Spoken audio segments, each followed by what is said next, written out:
Hey, good morning, everyone. Riley Foster of Foster's Custom Steel in the shop this morning.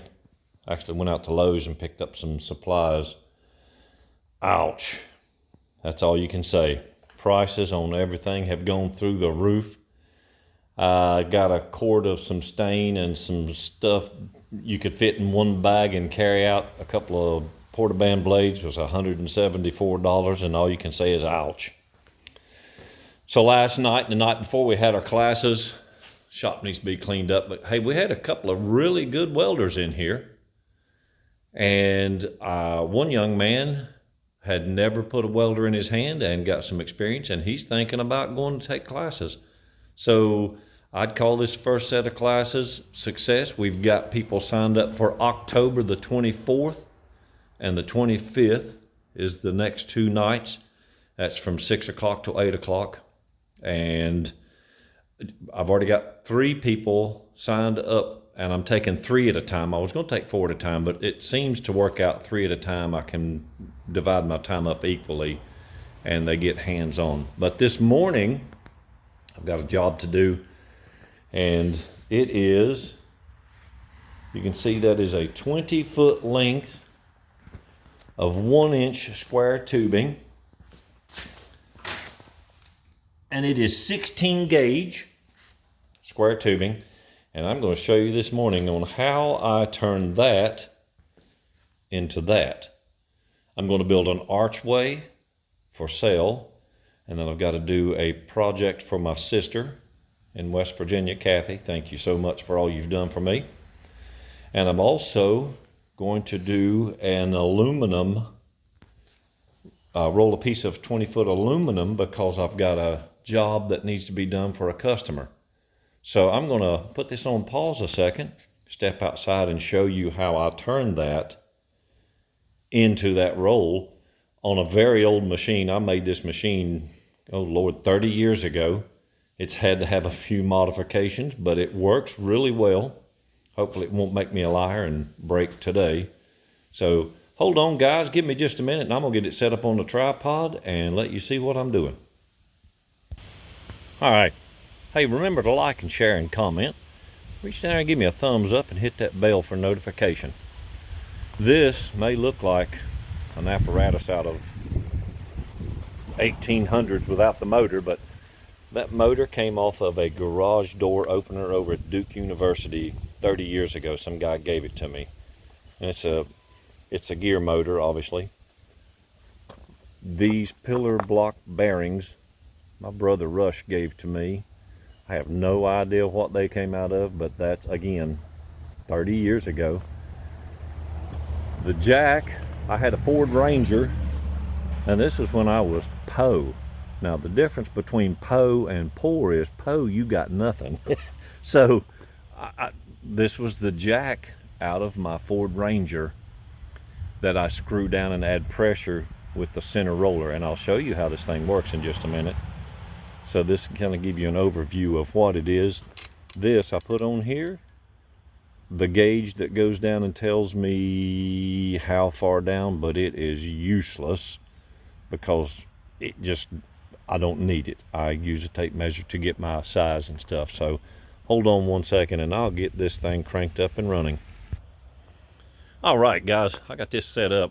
I'm going to show you this running through, and then we'll get a close-up of it, give you an idea of what's going on. Again, I made this thing 30 plus years ago.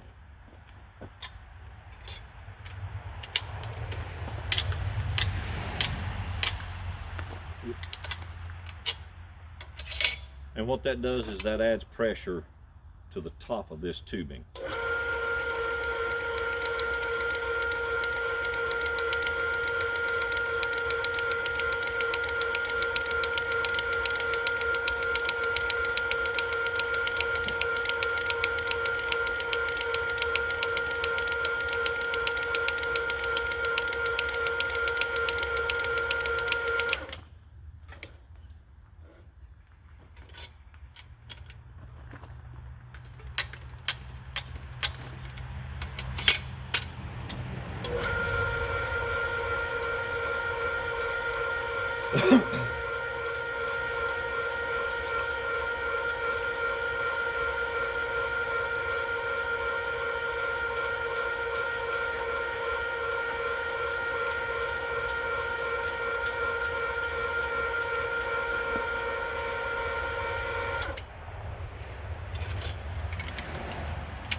And you guys notice how off-centered and offset all of these mechanics are.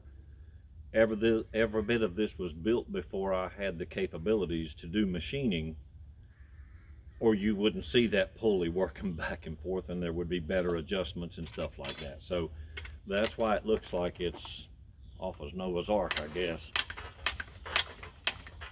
And see, now we're getting down to where this end is actually going to go past the pulleys, and I've got to push it out away from the pulleys. And that's where I tell people I wouldn't want someone else using this for fear they'd get their hand caught in those pulleys. So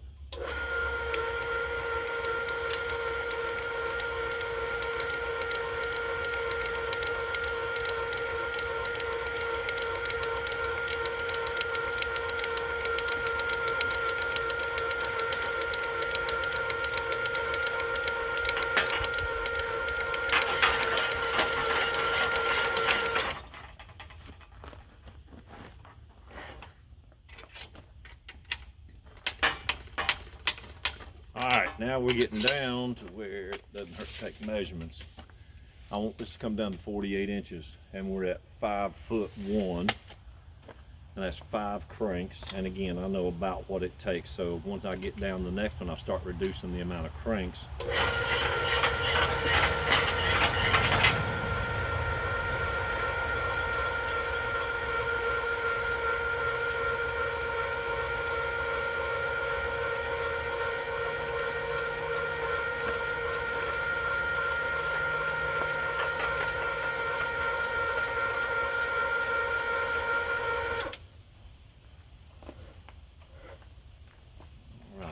I think we're getting pretty close. It looks, yeah, that's 4'3". I'm gonna do 2 cranks, see what that gets me.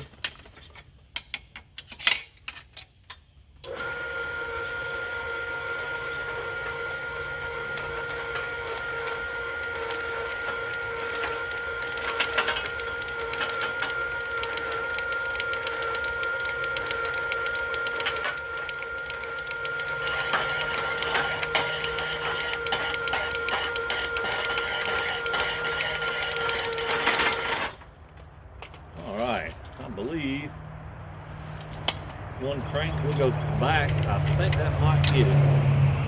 Let's do 1.5 just for good measures.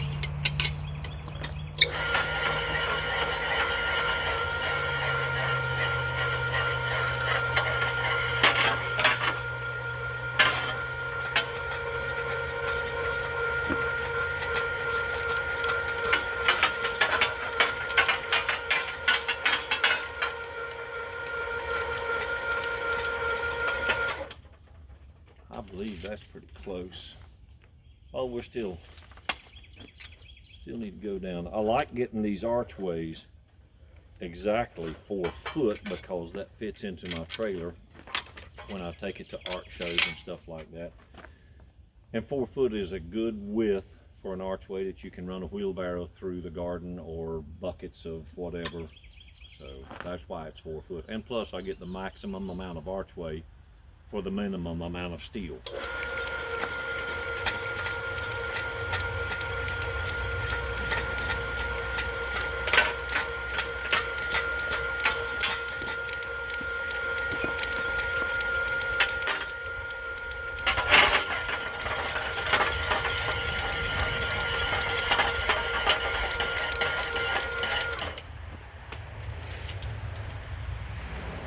We're a 1/2 inch off.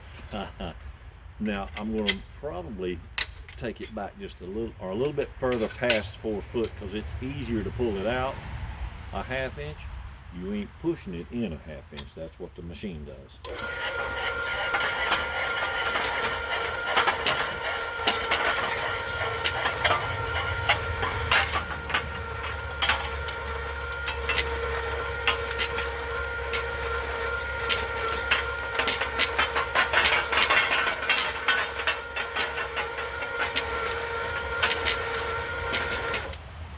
I'm willing to bet that's pretty, about a 1/2 inch shy of 4 foot.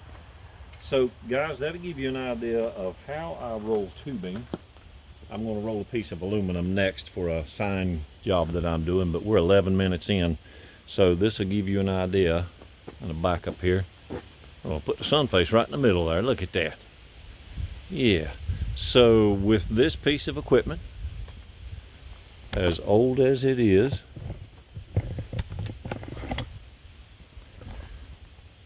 it rolls a really good piece of tubing.